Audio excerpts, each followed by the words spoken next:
How do you pay suppliers? It's a really valid question, and it's one that I get all the time, and it's literally one of the most important things to understand about high-ticket dropshipping. So in this video, we will talk about everything from when a customer places an order on your store, when does money actually get exchanged between you and the supplier? Where does it come from? What are you actually paying for, from shipping to sales tax? We'll get into all of that. But before we do, welcome back to the channel, everybody. If you are new, I upload daily high ticket dropshipping content. So if that's something that you would value having in your feed on a daily basis, I would recommend subscribing. If you are someone that is serious about building a high ticket dropshipping business, I recommend checking out my program. The link is in the description below. It's brand new. It was made in 2025 along with my SEO partner, Lisa Whaley, who has 20 years of SEO experience. I myself have half a decade of high ticket dropshipping experience. And we literally build a high ticket dropshipping business from scratch for you to follow along, from everything from setting up your website, choosing your niche, using really modern tools like AI and SEMrush and SpyFu, all the way to running Google Ads, building your SEO over the course of time. You literally watch me get suppliers on the phone. Every facet of the business we go through in our program, and you follow along, and we offer one-on-one mentorship with it. And I think the coolest part is that we continue to update it in real time as we scale this real legitimate business that we didn't just make for an example for the course. It's like an actual thing that we're trying to build and scale over the course of time. We put a lot of work into it. I think it's pretty unique and we're pretty proud of it. So again, if you're someone that is serious about building a high ticket dropshipping business and you're looking for a relatively affordable program, with basically the same amount of value, if not more, as other people with huge followings on YouTube, I recommend checking it out. So let's talk about how you actually pay high ticket dropshipping suppliers. Again, it's one of the most common questions that I get. And I have a tendency of kind of just brushing over little details about how the business model works in other videos that I put out. But this one is going to be dedicated to, like, transactionally, when a customer buys from you, how do you actually go about paying the supplier for that product? Like, do you just have to front the money? When do they invoice you? All that good stuff. So I think I'll just kind of start by giving the most typical example of how this works. A customer buys from my store. I have my store set up on the back end to send an automatic purchase order to the supplier for whatever product that customer bought. That purchase order includes the ship to information and includes my information so they know it's coming from me, but it's going to this customer. The supplier will then process the order. Maybe they already have the product in stock, or maybe it's made to order. Maybe there's a lead time. Maybe it's 3 to 5 days for processing and handling before it actually ships out. Well, then once it ships out, the supplier will then typically charge my business credit card on file, and then the order gets fulfilled. So that's the most typical example. But I think a lot of people are wondering, well, I'm just getting started. I don't even have a business credit card. All I have is a business bank account. And I don't have that many funds in there. So how do I actually, like, pay the amount that is required in order to fulfill this product? Do I have to just front my own money to the supplier? Where does the money actually come from? Well, where the money comes from is from the actual order itself, whether or not that seems like an obvious thing. So let's assume we'll remove PayPal from the equation because PayPal you can deposit into your bank account pretty much the same day. Let's assume the customer pays by a credit card, which is going to be, I've observed, roughly 80 to 90% of all transactions on Shopify. Although it can probably depend on the niche. Let's assume they pay by card. You have Shopify payments set up on your store. So customer buys from you with the credit card. Those funds are captured. Whether or not you have automatic payment capture is up to you. I always have, just for the sake of ease, but for those that are weary about things like chargebacks and you want to be able to evaluate an order individually before you actually capture the payment, Manual capture might make more sense, but let's assume you have automatic capture. It will then take 2 business days for those funds to actually enter your bank account. So in the meantime, let's assume a customer buys from you with a credit card. You're not going to have those funds for 2 business days, and your supplier is actually equipped to ship out the same day. The way that most suppliers operate, it's going to depend on the company. Most of them will invoice you or charge you once an order is actually shipped or before an order is actually shipped. So they might tell you, we will not ship this order until you have actually paid for the order itself to us.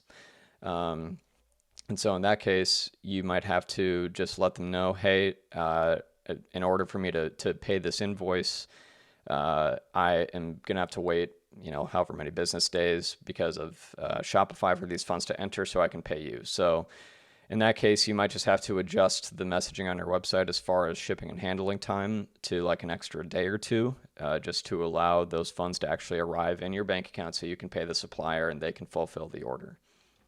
The ideal case is you have a business credit card that you can just give to your suppliers that they can just charge.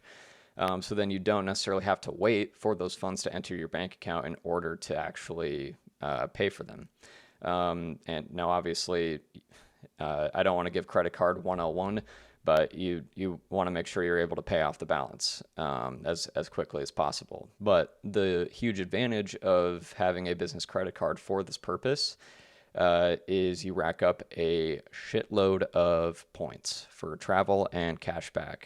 Over the course of time, I've racked up literally millions of travel points with my Chase Business Inc. preferred card just by doing this, by using it for cost of goods sold and for Google Ads.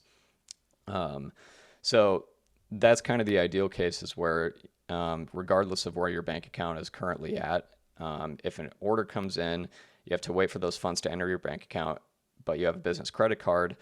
Not only can you get the order out the door more quickly, but you get points back, and that's literally just tax-free income. It's basically a rebate. And depending on how large your business becomes and how often you use that credit card for expenses like this, that's an extra $30,000 to $40,000 of just tax-free income every year.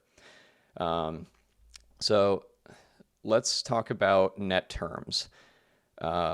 And what net term, you might have heard the term like net 30 or net 15 before, if you're already in high ticket dropshipping, or maybe you've just heard the term out in the ether. What that means is a supplier will send you an invoice, and from the day that they've invoiced you, you have 30 or 15 days, net 30, net 15 respectively, to pay that invoice.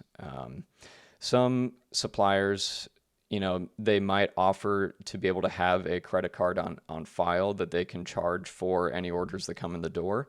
But some of them might have like a 3.5% transaction fee. And so then it becomes like, this really isn't worth, this isn't really worth that 3.5%. And, maybe it would, just depending on where your margins are actually at with that supplier, with the cost of goods sold. In that case, most of them also offer an alternative to pay via ACH transfer, which is just directly with their bank account, and there's no fee associated with that. So those are just kind of all the ways that a supplier might go about invoicing you. And kind of going back to the first example of like, okay, maybe they ship the same day, or maybe they ship really quickly, and you don't have the funds yet to cover the cost of it. Well, over the course of time, if you develop a good relationship with your suppliers, and you have a good history with them, you have a good payment history with them, they're going to be a lot more lenient as far as like, okay, we know you're good for it, we'll get this order out the door, and you can just pay us when you can. But I mean, once you get to that point, realistically, funds in your bank account are probably not a problem, just because you've scaled your business and you've reinvested, and now you don't have to like wait for orders to deposit into your account in order to actually fulfill them.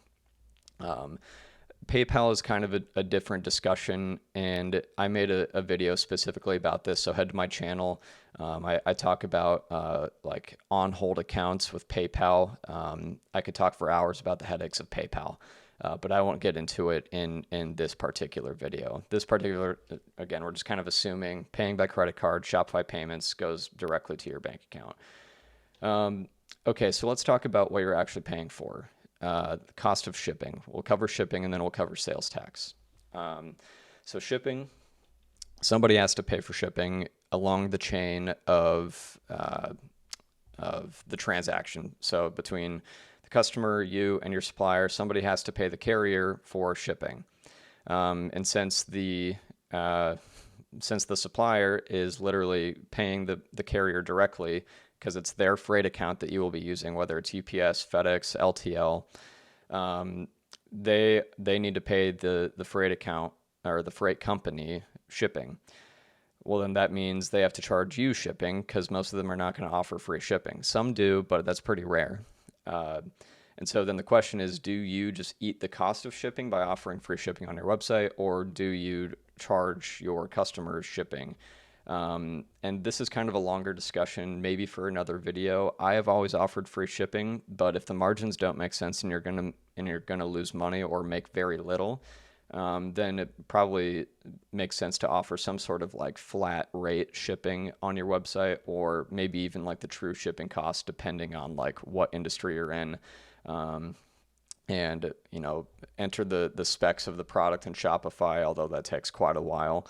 And then it'll calculate the shipping cost and charge the customer shipping at checkout. So whether or not you offer free shipping, that's going to be something that you want to take a look at your competitors to see, are they offering free shipping? If they're not, how are they going about it? And you kind of just have to make a judgment call there. And so some suppliers luckily will offer like flat rate shipping depending on the region that it's going to. Like in one of the suppliers that I get for the business that you will see me build in the course, they offer this. It's like a grid. So like if a shipment is going to like Arizona or New Mexico, it's $150. If it's going to Oregon or Washington or Idaho, it's like $200 shipping. So that's really nice because it's really predictable and you can easily build that into your cost for the most part.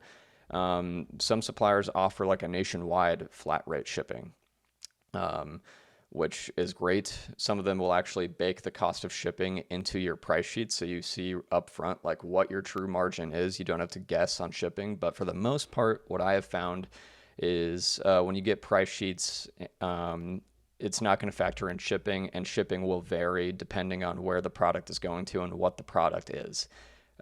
So that's kind of the unpredictable part of high ticket drop shipping. It's like you can get an average cost of shipping over the course of time, but it's always going to vary if it's going from Minnesota to Florida versus Minnesota to Missouri. So that's just kind of a discussion on shipping. The last thing I'll touch on is sales tax. Who pays sales tax? Who collects sales tax? How does sales tax actually work? This is something that like really, really confused me when I first got started in high ticket drop shipping, and it confuses many.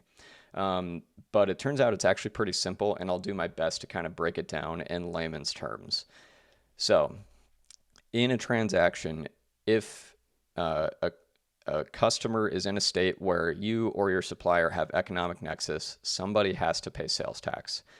Now, what is economic nexus? Economic nexus means you either have a physical presence in that state, like you have an office, your business is registered there, you have a physical presence in that state, or you have you've done a certain amount of revenue in that state. I think there are maybe a couple other ways, depending on the state. It's a state by state specific thing that measure like how much volume you've done in that state.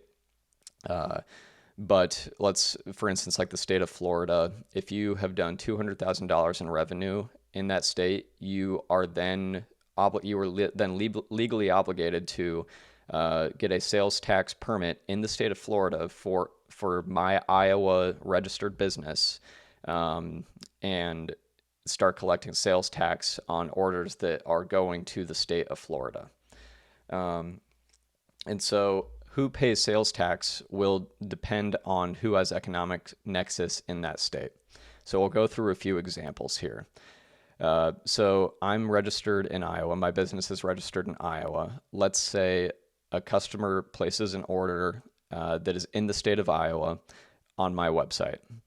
In that case, because I am in the state of Iowa, I am legally obligated to collect sales tax from that customer.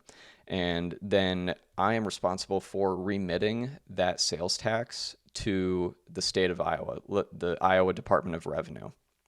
And then because I have economic nexus and I have a sales tax permit in the state of Iowa, my supplier has that information. They know not to charge me sales tax on their end. So we're not duplicating the sales tax here. Okay, so let's say it is going to a state, the customer's in Missouri. I do not have economic nexus there, but my supplier does. And in that case, I would not charge sales tax to the customer, but my supplier would charge sales tax to me, and then my supplier would then be responsible for remitting, sales tax to the state of Missouri on their end. That would be their responsibility. Now, the final example is, let's say the customer's in the state of Pennsylvania. Neither I nor my supplier have economic nexus there. In that case, nobody collects sales tax. As crazy as that sounds, nobody is responsible or even legally able to collect sales tax at that point. So that's something that it's something that's not really talked about enough. A huge advantage that the small businesses like yours and mine, especially when you're just getting started in high ticket dropshipping, have is like you can put messaging on your website, no sales tax outside of this state. So on my website, I put no sales tax outside of the state of Iowa. And if you are registered in a state that doesn't have sales tax at all, then especially when you're first starting out, you go no sales tax, period. And so a customer sees that and it's like, well, shit, like I'm going to save like hundreds of dollars if I buy from here versus another business because they do charge me sales tax. And then especially if you offer free shipping, it's like, oh my God, I'm saving like $500 just by buying from this guy here.